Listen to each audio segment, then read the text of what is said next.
E no mundo ideal, essas histórias teriam que ser contadas pelos indígenas e é isso. Só que a gente entende também que deles começarem a aprender, eles começarem a usar as câmeras, editarem, não sei o quê, até eles construírem o próprio filme deles, é um processo.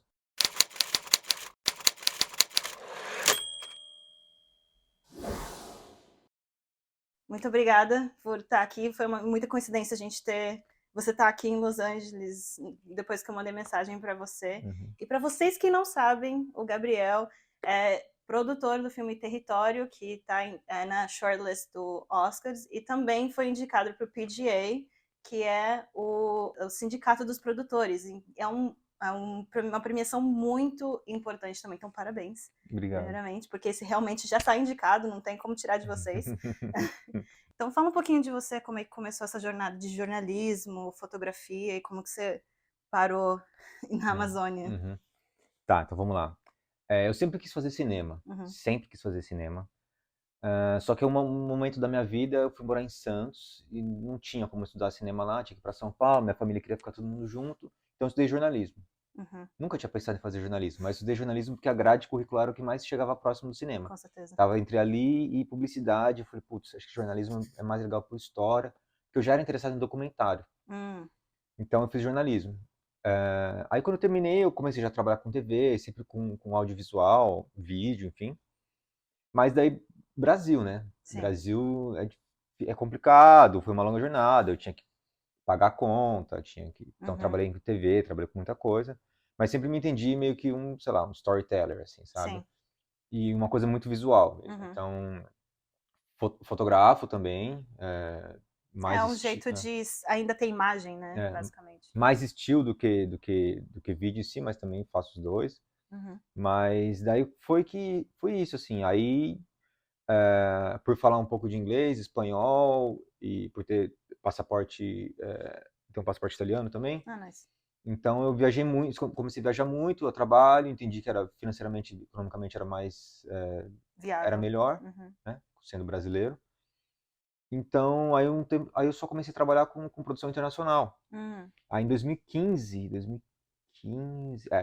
eu tava, puta, eu rodei o mundo, morei na Alemanha, morei na Argentina, fiquei um tempo em Cuba, fiquei um tempo aqui nos Estados Unidos. Uhum. Eu tava sentindo que eu queria voltar pro Brasil, assim, sabe? Tinha muita saudade da minha família, dos meus amigos, Sim.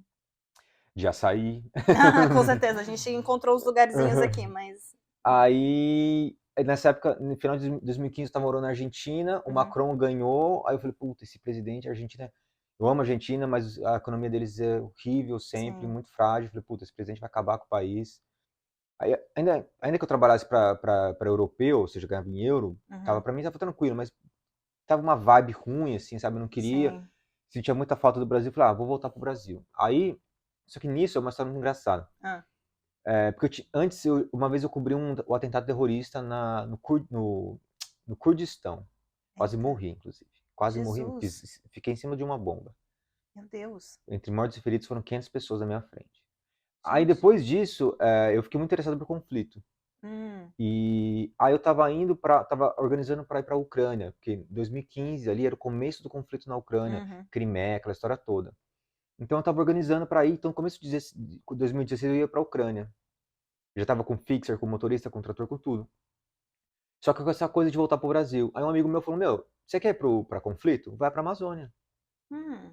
Tá tendo conflito na Amazônia, tá tendo um monte de coisa na Amazônia e ninguém conta, ninguém fala direito. É muito mais fácil do que você ir pra Ucrânia. Aí eu cancelei meus tickets pra Ucrânia, cancelei tudo e fui pra Amazônia. Nossa. E quando eu cheguei lá, inicialmente eu ia ficar, sei lá, 2, 3 meses. Eu falei, meu, tem muita história aqui. E Uhum. referência também, é muito interessante, porque meus amigos, no geral, os brasileiros, amo, são inteligentíssimos, muito mais talentosos que eu, estudam muito, mas eles meio que bebem da mesma referência. Na Amazônia era um outro tipo de referência, é um outro tipo de referência. Sim. Aí isso, aí eu fui pra Amazônia e cheguei, conheci um monte de coisa, um monte de história, um monte de lugar, e falei, meu, tem 1 milhão de coisas aqui, 1 milhão de referências novas que ninguém tá vendo, assim, Uhum. sabe? Poucas pessoas veem. E comecei a aprender muito, e falei, meu, vou ficar aqui. Aí conheci pessoas incríveis, Uhum. chefe Almir Suruí, por exemplo, que é um pai pra mim, Hum. e falei, não, minha vida é aqui. Aí desde começo de 2016 eu moro na Amazônia e vou continuar morando. Bom, tô meio nos Estados Unidos, meio Amazônia, mas Sim. tenho casa lá e vou continuar lá. Então me conta como é que o projeto foi apresentado para você. Então, no final de 2018, o Alex, que ele nunca tinha dirigido nenhum filme antes, ele tinha trabalhado já em outras produções, ele trabalhou num que chama My Dear Kyrgyzstan, trabalhou no First Wave, que foi mais ou menos durante o Território também. O que mais que ele fez? Ele fez When Lambs Become Lions, que é um filme bem bom, Uhum. mas como ele tinha trabalhado como DP, né, como Sim. cinegrafista. Final de 2018, ele entendeu que o Bolsonaro estava ali para começar a presidência no Brasil e entendeu que era muito próximo, assim, era muito similar o discurso do Bolsonaro com o discurso do Trump. Sim. E ele viu o quanto que os Estados Unidos mudou radicalmente com o Trump, e ele entendeu o quanto que essa mudança, que deveria ser uma mudança radical no Brasil, ia afetar a Amazônia. E o Alex, na verdade, o background dele é de ciência, é de ambiente, é desses temas, assim, sabe? Ele também não estudou cinema. Ele veio de ser um scientist. Sim. Então, ele entendeu que, tipo, vai ter uma mudança grande no Brasil, possivelmente vai afetar muito a Amazônia e vai ser uma catástrofe. Uhum. Então ele falou assim, beleza, a história é essa. Daí ele entrou em contato com a Neidinha, que começou ali, achou a Neidinha lá sozinha, mandou um e-mail pra Neidinha, esse dia a gente até encontrou esse e-mail. A Neidinha falou, tá, você tem que falar com o Gabriel, porque o Gabriel fala inglês, mora aqui, trabalha com filme também, trabalha com essas coisas. Aí conheci o Alex, ele chegou lá e falou, eu vim aqui pra fazer meio que um trailer pra vender, assim, sabe? Pra tentar captar, pra fazer história. Só que no primeiro momento já começou a acontecer um monte de coisa. Ligação, que queriam sequestrar não sei quem, invasão, ameaça de morte. Então, assim, do primeiro momento a gente já começou a filmar, trabalhar junto. E o Alex é uma pessoa incrível, assim, sabe? A gente entende toda a problemática que tem dele ser um homem americano, branco. Naquele momento ele nem falava português, mas ele é uma pessoa, assim, super sensível, super honesta, super aberta, super de peito aberto, coração aberto, assim, sabe? Super respeitoso, super consciente, extremamente talentoso e preparado fisicamente para estar na Amazônia. Então, assim, foi uma escolha, foi uma decisão que eu, os indígenas e a Neidinha, a gente conversou muito sobre ter o Alex, deixar ou participar desse filme com o Alex, mas foi um sim unânime e hoje assim, a gente vê como foi uma decisão acertada, porque ele é uma pessoa, assim, ele entende a posição dele e ele é extremamente preparado e sensível para fazer esse tipo de história, mais até do que muito brasileiro que eu conheço, muito mais. Às vezes a gente realmente precisa de uma perspectiva externa, né? Porque a gente tem essa tendência de não dar valor ao que a gente tem, infelizmente, né? E eu acho que a Amazônia é do mundo de uma certa maneira também, né? O mundo inteiro precisa da floresta. A gente entende, porque, por exemplo, eu moro na Amazônia. Tem parte da minha família que mora na Amazônia já há muito tempo, há gerações. Só que eu nasci e fui criado em São Paulo, né? Eu entendo que no mundo ideal, essas histórias teriam que ser contadas pelos indígenas e é isso. Só que a gente entende também que deles começarem a aprender, eles começarem a usar as câmeras, editarem, não sei o quê, até eles construírem o próprio filme deles, é um processo. Sim. E esse processo demora um tempo. E a gente se sente muito honrado, muito privilegiado de ter sido recebido por eles e aceitado por eles, de ter participado desse processo, sabe? Então, que a gente entende que a gente ter somado forças. Os dois lados ganharam e aprenderam, a gente muito mais do que eles. E a gente trabalhando em conjunto fez esse caminho mais curto, possivelmente, assim, sabe? Talvez eles iam chegar no momento que eles iam contar as próprias histórias, Sim. mas talvez esse tempo demorasse um pouco mais, porque quando o filme foi dando certo, eles começaram a ter acesso ao mundo de cá, outras câmeras, conhecer outras pessoas, as coisas foram ficando mais rápidas, né, mais fáceis. E também pra gente, né? Então, a gente entende que esse processo tem sido, eu acho que encurtou, ficou mais rápido pros dois lados, e os dois lados ganharam muito. E quando aí perguntam pra gente, e o próximo filme, o Território 2, porque é uma história meio que se desenvolve. Sim. A gente fala, a gente imagina que vai acontecer, mas agora é o filme deles, né? Se acontecer, espero que seja 100% deles. Tanto que por isso a gente está construindo um centro de mídia na aldeia do Biteté, com sala de edição, sala para podcast, espaço para exibição, várias câmeras, várias coisas, porque a gente quer continuar. Eu sempre brincava com eles, falava assim, desde o começo, falava assim, o meu objetivo é vir aqui não para trabalhar, sim, o meu objetivo final é eu poder vir aqui para brincar com vocês, para ir nadar no rio com as crianças, gosto muito das crianças, Uhum. para curtir, para ir pescar, para fazer essas coisas, não para trabalhar. Então, a gente quer que eles contem as próprias histórias. A gente Sim. sabe que isso é o ideal. E a gente quer estar junto desse processo, aprendendo, compartilhando e ajudando com que isso seja possível. Então, a gente está construindo um centro de mídia gigante, com madeira que a polícia pegou de invasores. A gente falou com a polícia devolveu para a aldeia. Uhum.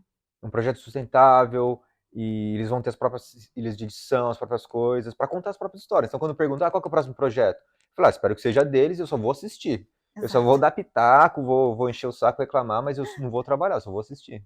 E como é que tá indo a campanha para vocês? Qual tá sendo a importância dessa campanha? E ter o Bitaté também aqui, você acha que as pessoas estão respondendo bem a Hum. ele? Então, a gente vê duas campanhas, né? A campanha de impacto e a campanha de premiações, Uhum. também da academia.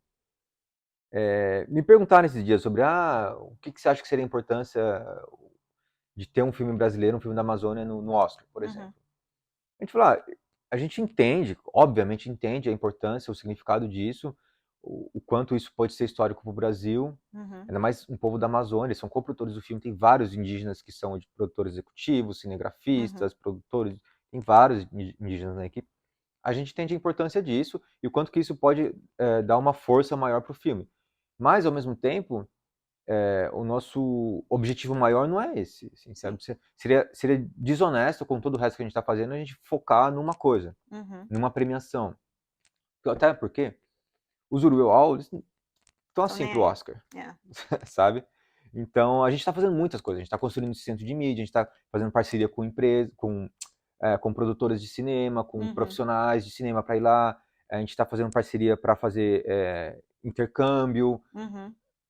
levando eles para escolas, fazendo exibições comunitárias. A gente está fazendo 1 milhão de coisas, falando com empresas para financiar grupos de mídia local, e Uhum. fazendo intercâmbio deles com outros cineastas indígenas no Brasil. Então a gente está fazendo assim, uma coisa gigantesca, que seria injusto com essa parte toda, que para a gente faz muito mais sentido se a gente falasse que o nosso foco específico é isso ou não. Mas obviamente a gente entende, a gente está trabalhando para isso, a gente vai trabalhar tudo, vai colocar tudo que a gente puder para esse filme ganhar mais Com certeza. espaço porque a gente sabe que vai reverberando também, é uma Uhum. coisa de representatividade. Esses dias a gente estava conversando com outros cineastas indígenas, ele falou, a gente nunca imaginava que um filme de indígena podia fazer essas coisas todas, sabe? Uhum. Agora a gente tá vendo lá o Biteté, o Tanganho, o Coimbu, tanta gente, sabe, estão fazendo, estão indo nesses lugares. O Tanganho esteve aqui em Los Angeles várias vezes, sabe? Do nada o Tanganho está nos estúdios, esses grandes estúdios de Los Angeles, na casa dos grandes diretores, dos grandes roteiristas, falando com gente, ganhando prêmios. Uhum. Isso é bem legal também, sabe? Então, mas pra gente, as coisas meio que se misturam um pouco, mas Sim. o nosso objetivo maior mesmo, nosso sonho, é fortalecer essas histórias vindo da Amazônia, vindo da base mesmo. Sim. E como é que foi o processo de entrar em distribuição com o National Geographic? Então, primeiro que os indígenas são coprodutores do filme, Uhum. oficialmente. Sim. Então, eles compartilham todos os benefícios e os malefícios e as dores de cabeça do que É. todas as companhias de produção envolvidas. Eles participaram dessa conversa também Uhum. tá, a NetGeo é um bom parceiro ou não? E é curioso que a gente achou recentemente uma matéria, uma revista da NetGeo de 1988, com uma história que é extremamente similar ao filme. E é inclusive no Uruauau, falando Uau. com os invasores de terra e com os indígenas que aparecem nas fotos são os mesmos que estão no filme. Estão muito mais velhos, né? Depois de Sim. 40 anos, mas assim, sou até meio vendido falar, mas National Geographic tem sido o melhor parceiro possível para esse filme. São extremamente cuidadosos, atenciosos, generosos, Uhum.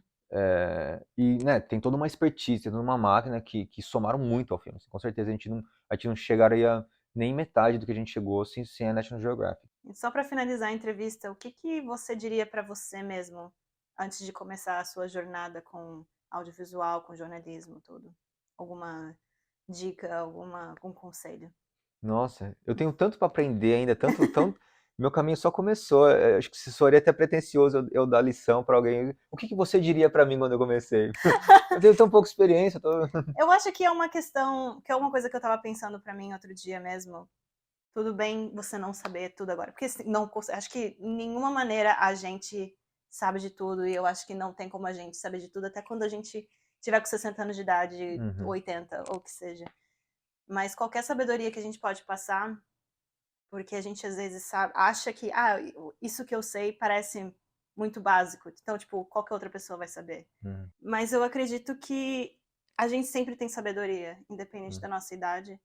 É, talvez a gente fique mais sábio com a idade, obviamente. Eu acredito que mesmo a sabedoria mais simples pode ajudar alguém.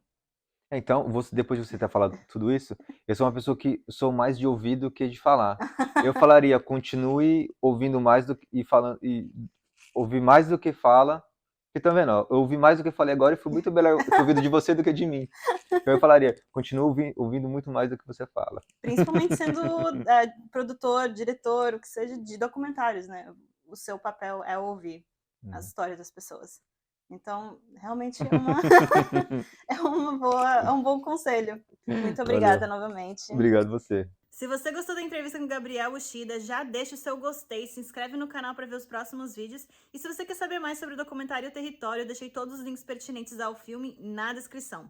Então vejo vocês semana que vem.